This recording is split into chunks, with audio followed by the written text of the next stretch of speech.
Bapak Ibu, saudara-saudariku yang dikasihi Tuhan, yang saat ini ada di studio dan yang ada di rumah, Shalom. Shalom. Shalom. Shalom. God is good all the time. And all the time. God is good. Apakah ada sukacita di hati kita? Ada.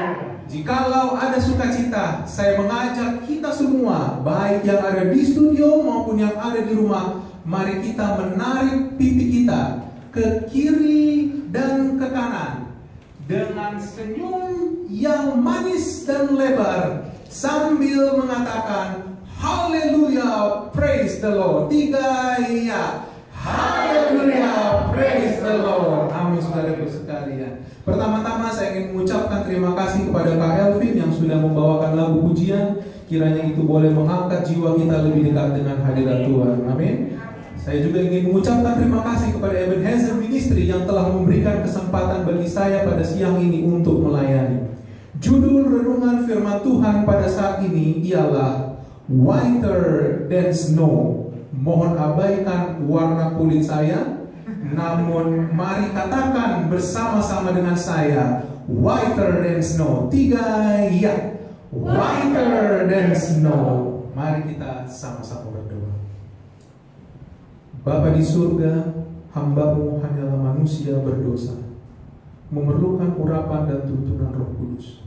Kami semua, baik yang ada di studio maupun yang ada di rumah, mengharapkan dan membutuhkan kehadiran Roh Kudus menguasai hati dan pikiran kami, agar kami dapat menerima setiap pekabaran firman Tuhan ini dengan hati yang bergembira, hati yang bersukacita di dalam Tuhan. Ampunilah kami dari salah dan dosa yang kami perbuat. Di dalam nama Yesus kami sudah berdoa. Amin. Whiter than snow. Pada saat ini kita akan mempelajari dan merenungkan pengalaman hidup dari seorang raja yang ternama dan seorang raja yang terkenal. Apabila saya menyebutkan kata kunci berikut ini, maka saya memiliki keyakinan bahwa Bapak, Ibu, saudara-saudariku sekalian dan anak-anak yang ada di studio dan yang ada di rumah dapat menebak siapakah raja ini. Kata kunci tersebut adalah, apakah saudara sudah siap? Are you ready? Dia adalah raja kedua dari bangsa Israel. Siapakah dia?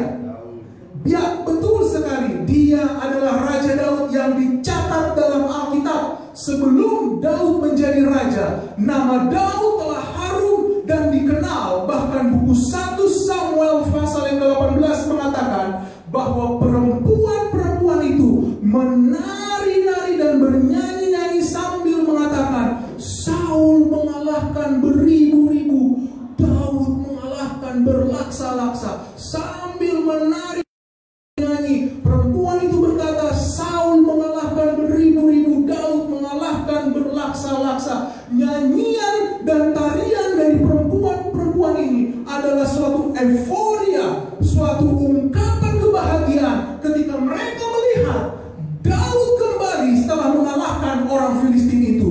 Pertempuran antara Daud melawan Goliat mengingatkan kita bagaimana seorang penggembala domba dapat berhasil mengalahkan seorang pendekar dari tentara orang Filistin. Pertempuran antara Daud melawan Goliat mengingatkan kita bahwa di tangan Tuhanlah pertempuran itu. Amin, saudaraku sekalian. Amin. Daud tiba di medan pertempuran dengan misi awal untuk melakukan tugas yang dimintakan oleh ayahnya, yaitu membawa gandum dan roti kepada saudara-saudaranya yang berada dalam perkemahan pertempuran itu. Ketika Daud tiba di medan pertempuran, lalu dia menurunkan barang bawaannya. Kemudian Daud berbincang-bincang menanyakan keadaan daripada kakak-kakaknya dan saudara-saudaranya. Sementara Daud sedang berbincang-bincang dan asik menanyakan keadaan daripada kakaknya, Daud mendengar ada seorang Filistin, satu orang Filistin mengucapkan kata-kata yang menantang barisan Israel. Bahkan ketika pasukan Israel itu melihat orang Filistin ini, larilah mereka dengan ketakutan,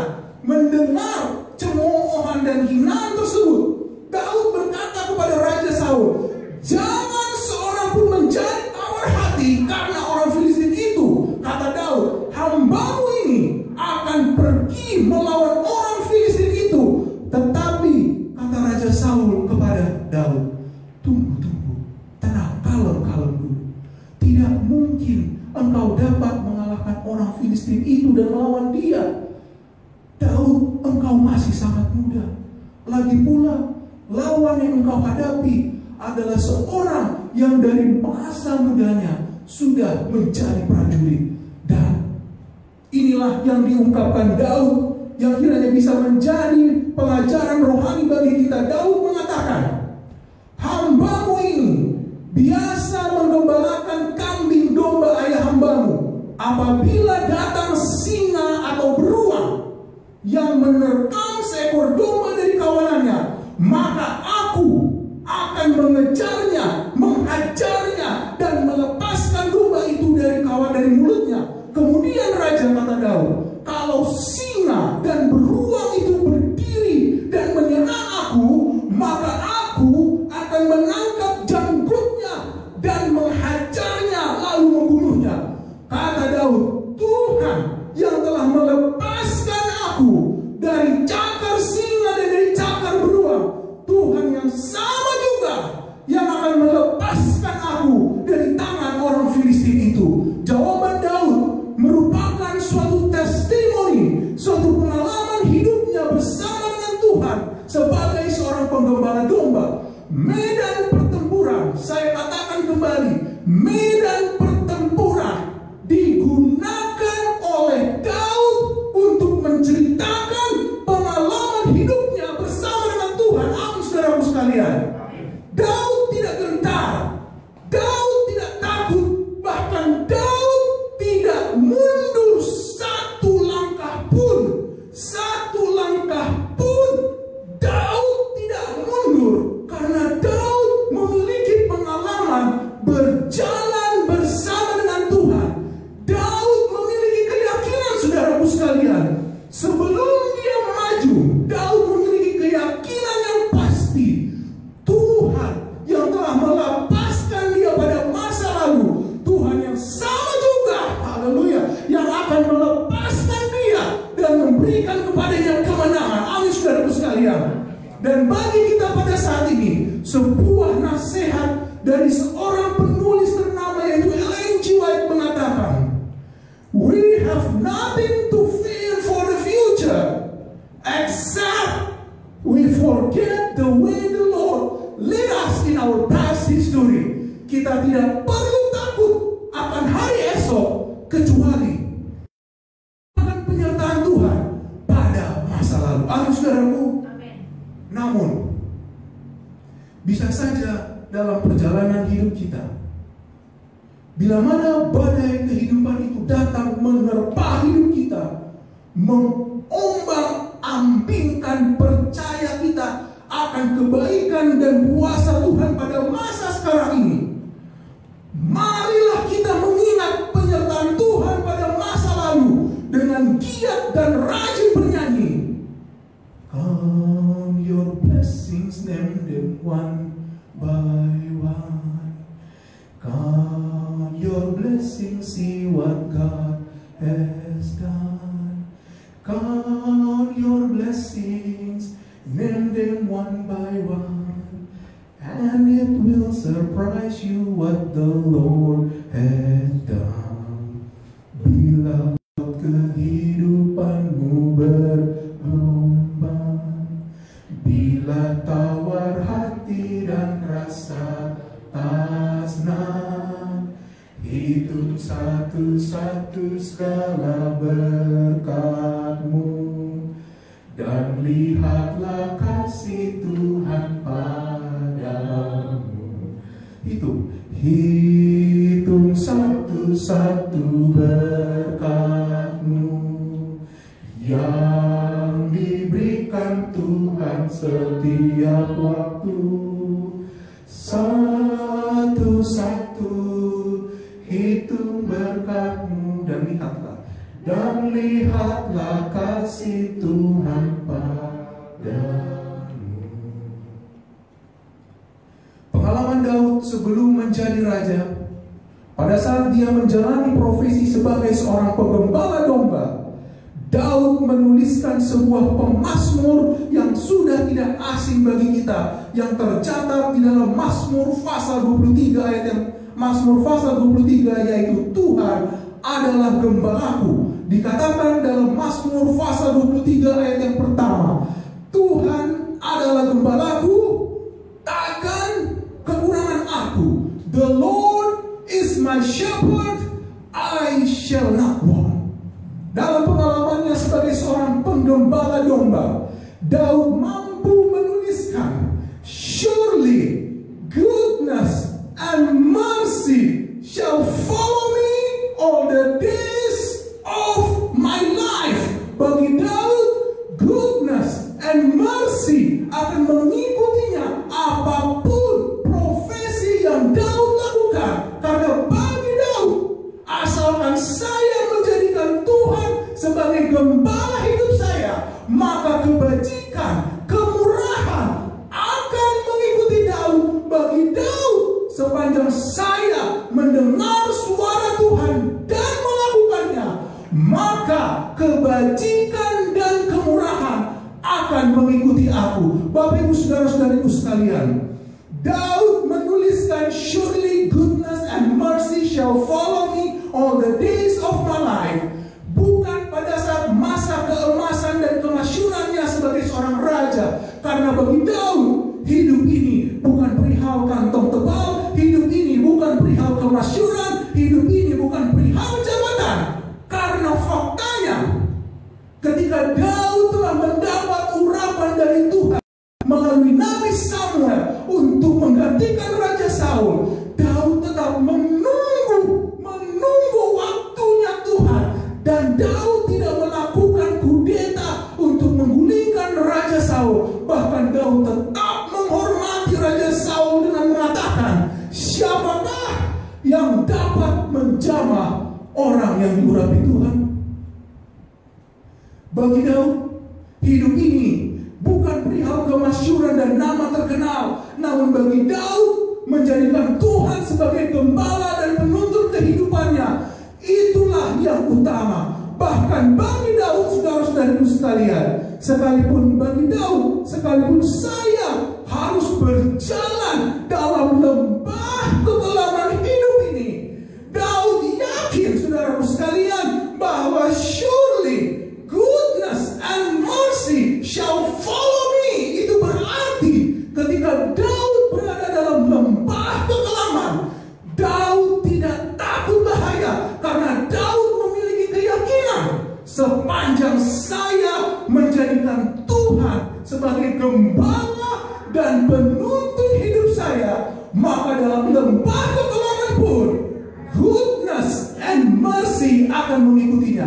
Kiranya firman Tuhan dalam Mazmur pasal 23 menjadikan kekuatan dan renungan rohani bagi kita. Ketika kita dalam lembah duka, ketika kita dalam lembah kegagalan, ketika kita dalam lembah kemerosotan keuangan dan kesehatan, marilah kita mengingat pemazmur ini dan menyanyikannya. Surely goodness and mercy shall follow me all the days of my life. Surely goodness and mercy shall follow me all the days of my life. Bersama dengan Tuhan, saya katakan kembali, bersama dengan Tuhan, Daud menjalankan tugas sebagai seorang gembala yang berhasil. Bersama dengan Tuhan, Daud adalah seorang raja yang berhasil. Bersama dengan Tuhan, Daud juga adalah seorang musisi yang skillful, karena melalui permainan kecapinya sanggup meredakan kegusaran dan kecemasan dari Raja Saul yang panas hati. Bersama dengan Tuhan, hidup Daud begitu menarik perhatian Tuhan, karena dalam beberapa peristiwa setelah kematian Daud, Tuhan mengatakan kepada raja-raja penerus daripada Raja Daud, engkau tidak sama seperti hamba Daud. saudara-saudariku sekalian, Daud yang dikenal sebagai seorang penggembala domba, Daud yang dikenal sebagai seorang musisi handal, Daud yang dikenal sebagai seorang raja terkenal dan ternama. Namun Daud hanyalah manusia biasa yang tidak luput dari kesalahan. Karena Alkitab mencatat Tuhan mengutus Nathan kepada Daud. Nathan datang kepada Daud dan berkata kepada Daud, Daud, ada dua orang dalam satu kota, yang seorang kaya dan yang seorang miskin. Si kaya mempunyai sangat banyak kambing domba dan lembu sapi, tetapi si miskin tidak mempunyai apa-apa selain seekor anak domba betina yang kecil yang dibeli dan dipeliharanya. Pada suatu waktu, orang kaya ini mendapat tamu, lalu ia merasa sayang kalau mengambil domba dan kambing yang dia miliki. Jadi orang kaya ini mengambil domba betina milik si kepunyaan miskin itu dan memasaknya dan memberikan kepada orang yang datang, yaitu tamu dari orang kaya ini. Lalu Daud mendengar cerita itu dari Nathan. Daud menjadi sangat geram dan sangat marah. Karena itu Daud berkata kepada Nathan, demi Tuhan yang hidup, dengan marah Daud berkata, demi Tuhan yang hidup, orang yang melakukan itu, saya katakan kembali, orang yang melakukan itu harus dihukum mati. Karena orang itu, kata Daud, tidak mengenal belas kasih sayang. Kemudian berkatalah Nathan kepada Daud, engkaulah orangnya itu, Daud. Ketika menerima teguran dari Nabi Nathan, Raja Daud tidak mengelak, Raja Daud tidak berbantah, Raja Daud tidak membuat alasan, tetapi Raja Daud membuat respons yang sangat baik. Ia menerima teguran dari Tuhan dan mengakui bahwa ia bersalah dan berdosa kepada Tuhan. Setelah firman Tuhan yang disampaikan oleh Nathan, ia dibukakan, Raja Daud dibukakan betapa besar dosa dan kesalahannya kepada Tuhan. Jika Daud, saudara-saudaraku sekalian, saya ingin membagikan kabar baik ini. This is the gospel. Ini adalah kabar baik itu. Dengarkan baik-baik. Jika Daud memberikan vonis mati kepada orang kaya dalam kisah Nathan, tapi sungguh berbeda dengan Allah yang beranugerah kepada Daud, telah melakukan, Allah telah beranugerah kepada Daud, menjauhkan dosa Daud dan memberikan Daud kesempatan untuk tetap hidup dan melayani Tuhan. Amin, saudaraku sekalian. Daud menuliskan Mazmur dalam Mazmur 51 ketika Nabi Nathan menghampirinya. Kasihanilah aku ya Allah menurut kasih setiamu. Hapuskanlah pelanggaranku menurut rahmat-Mu yang besar. Bersihkanlah aku daripada dosaku dengan hisop, maka aku akan menjadi tahir. Basuhlah aku, maka aku akan menjadi putih lebih dari salju. Whiter than snow, yes, whiter than snow. Now wash me and I shall be whiter than snow. Putih bersih, ya seperti salju. Sucikan aku putih seperti salju.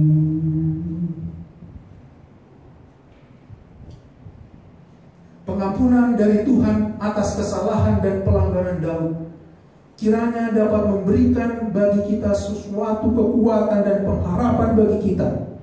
Bila mana kita bergumul dalam dosa, dan marilah kita bangkit dan datang kepada Tuhan. Bila mana langkah kaki kita begitu berat untuk datang kepada Tuhan, marilah kita, oleh karena beban dosa dan kemurahan dan rahmat Tuhan yang diberikan kepada Daud, bila mana langkah kaki kita begitu berat untuk datang kepada Tuhan, oleh karena beban hidup dan tekanan hidup ini membuat kita meragukan akan kebaikan dan kuasa Tuhan, ingatlah akan kemurahan dan kasih Tuhan yang memanggil saudara dan saya untuk datang kepadanya, seperti firman Tuhan dalam Matius 11 ayat 28. Come unto me, kata Yesus, marilah kepadaku hai kamu yang letih lesu dan berbeban berat, maka aku akan memberikan kepadamu kelegaan. Saudara-saudariku sekalian, ketika kita jatuh, datanglah kepada Tuhan. Sama seperti Tuhan menyembuhkan dan mentahirkan kusta Naaman, Tuhan yang sama juga yang akan menyembuhkan dan mentahirkan dosa kita lebih putih dari salju. Satu jaminan dari Tuhan bagi kita dalam buku Mika. Ketika kita datang kepada Tuhan, maka Tuhan akan menghapuskan kesalahan-kesalahan kita dan melemparkan segala dosa-dosa kita ke dalam tubir-tubir laut. Bila mana kita jatuh, kita tidak akan dibiarkan tergeletak, sebab Tuhan menopang tangan kita. Buku Mazmur 37 ayat 23 mengatakan, Tuhan menetapkan langkah-langkah orang yang hidupnya berkenan kepadanya. Apabila ia jatuh, tidaklah sampai tergeletak, sebab Tuhan menopang tangannya. Sebagai kesimpulan, Bapak Ibu saudara-saudariku sekalian, Dialah Tuhan yang mengampuni. Dialah Tuhan yang mentahirkan dosa kita lebih putih dari salju.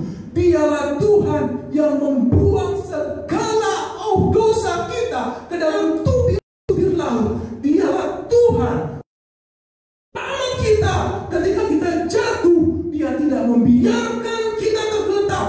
Namun di saat yang sama, Juru selamat itu dikatakan dalam buku Yohanes bahwa juru selamat itu Tuhan Yesus Kristus menyediakan satu tempat di mana dosa, air mata, kematian, perpisahan, penderitaan, sakit, penyakit tidak ada lagi, dan suatu pengharapan yang pasti bagi kita melalui janjinya. Juru selamat itu Tuhan Yesus Kristus akan datang kembali dan membawa kita ke sana, karena juru selamat itu Tuhan Yesus Kristus rindu untuk membawa kita dari dunia yang berdosa ini. Amin, saudara sekalian. Amin. Adakah saudara rindu bertemu dengan juru selamat itu dan melihat muka Yesus yang penuh kasih?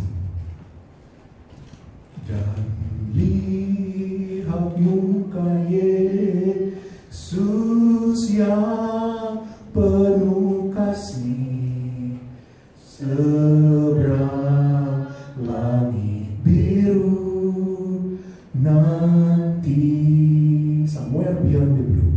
Somewhere beyond the blue, there's a mansion for me. There's a mansion for me. Somewhere beyond the blue, I'm longing to be. I'll see my Savior face.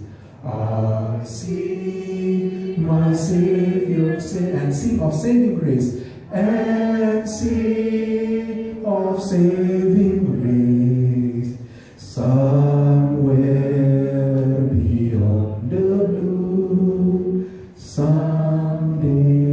Kita ulang lagu